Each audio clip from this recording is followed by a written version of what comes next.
Hello, this is Stephanie Kimball, and I am here again to talk to you about our 21-day Racial Justice Challenge. We are on day 11 and 12. We're going to do both together, and it is September 14th, 2020. Day 11, we need to take an awareness test that's on YouTube. It's really quick and easy. I can put the link to that in the description of the video. It's also on the website for the 21-day Racial Justice Challenge. It's just really insightful. It's just a really cool little video, and you'll kind of be surprised what you find out about yourself. So if you could do that first before we dive into our next topic, that would be great. And then come back and we'll talk about day 12, which is, we're going to talk about week 4 in the Facing Racism Study Guide, which is basically Racism 101. So Racism 101 basically is about having conversations about racial justice, and it's hard work. One of the difficulties is unspecific terminology. Words like racism and racist are used very loosely in common practice.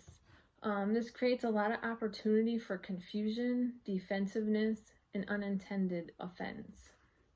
In order to make conversations easier and more productive, let's begin with sharing some common definitions. And the first one is race. People have come in different colors, sizes, body types. They always have.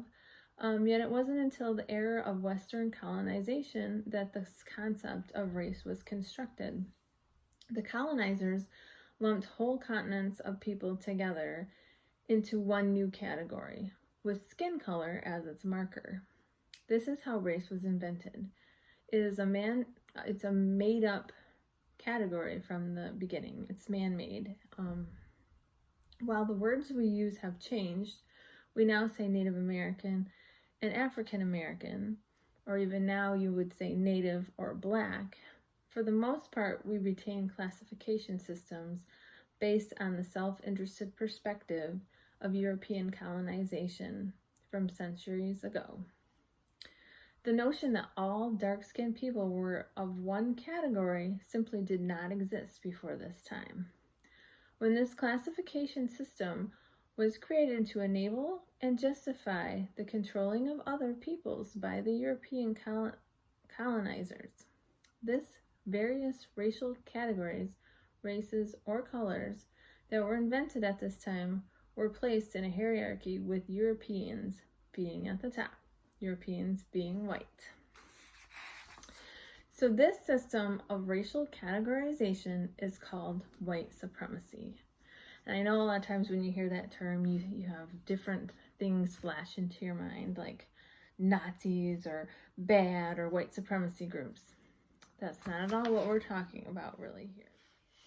While individual people might believe in supremacy of white people as an ideal, the term white supremacy really refers to the system itself and its effects. Historically, the economic, social, and legal systems of the U.S. have been constructed with the assumption, spoken or unspoken, that white people are the normal citizens with which they are concerned.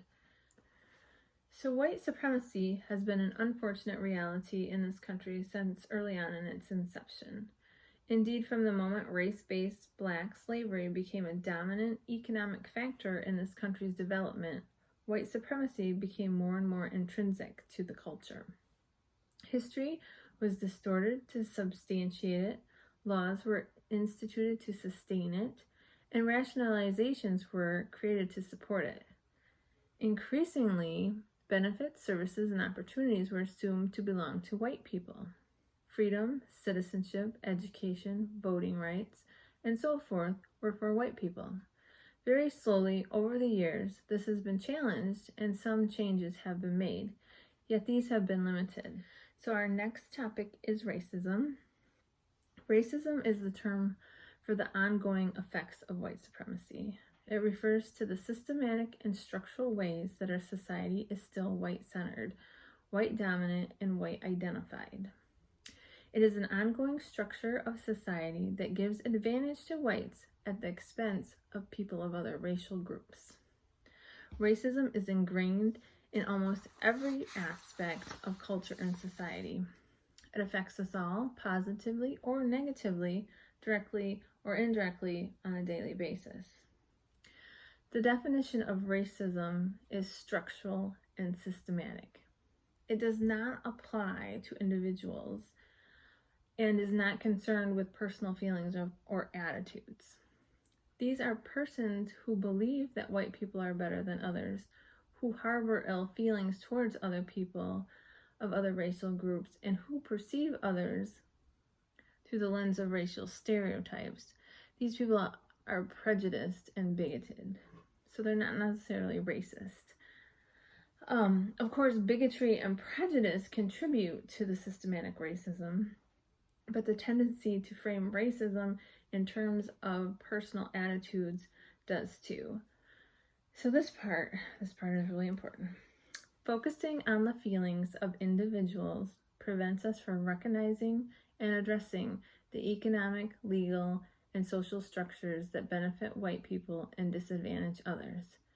It can also lead us too quickly to absolve ourselves of responsibility and change these larger structures. Biblically, we consider racism as a sin against God and against humanity. Racism is the original sin of the United States. No one alive today created the system of white supremacy. Although we are neither responsible nor guilty for creating this system, we recognize it as a part of our fallen state and as a violation of who we were meant to be together. Trusting in the grace of God, we confess the brokenness that we inhabit. We can also confess that it inhabits us. Born and raised in a wider culture of racism, some of the prejudice and bigotry have seeped into our minds and hearts. For those who are white, the temptation simply not to see the advantage that we reap from a sinful system is often too great to resist. And we have not done enough to change the structures of our society together. For these actual sins, we also confess. All confession takes place within the sure knowledge that the grace of God, who is eager not only to forgive us, but to empower us to repent and change our ways. So I know that was a lot to take in. You may have to read it over in the study guide yourself a couple times, rewatch the video, kind of let it marinate, and you might get some feelings and some ideas from that. So I just wanted to leave you with a quote today. I saw this online and just thought it was really good. You cannot think yourself into a new way of life. You must live yourself into a new way of life. So basically, as important as it is to talk and learn about these things, it's really more important to do something about it, to live this new way, to change things. It's the only way that we can change things. So I just wanted to leave you with that. Have a great day. We'll see you tomorrow.